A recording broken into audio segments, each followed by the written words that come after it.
తెలంగాణ రాష్ట్ర కబడ్డీ అసోసియేషన్ను తీవ్ర ఆరోపణలు కాక వికాలాన్ని సృష్టిస్తున్నాయి. అసోసియేషన్లో కోట్లాది రూపాయల నిధులు దుర్వినియోగం అయ్యాయని జాతీయ కబడ్డీ క్రీడాకారుడు మాజీ సంయుక్త కార్యదర్శి తోట సురేష్ ఆరోపించారు. హైదరాబాద్ యాబిట్స్ పోలీసులకు అధికారికంగా ఫిర్యాదు చేశారు.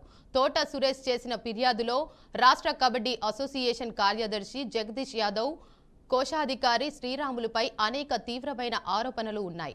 గత 40 ఏళ్లుగా వారు పదవుల్లో కొనసాగుతూ సంఘ నిధులను పక్కాదారి పట్టిస్తున్నారని ఆరోపించారు.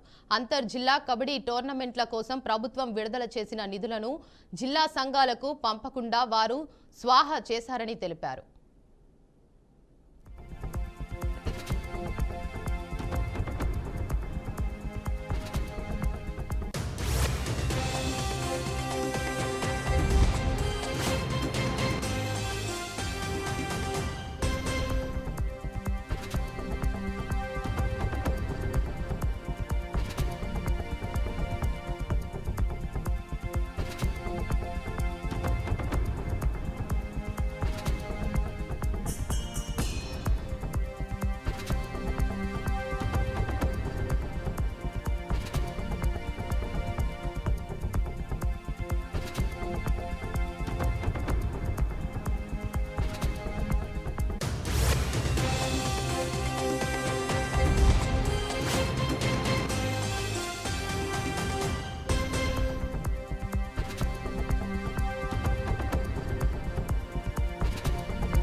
అసోసియేషన్ కు అధికారికంగా ఒకే బ్యాంకు ఖాతా ఉన్నప్పటికీ అదనంగా అధికారిక ఖాతా ఓపెన్ చేసి దాదాపు 60 లక్షల రూపాయలు విత్డ్రా చేశారని ఆయన ఆరోపించారు.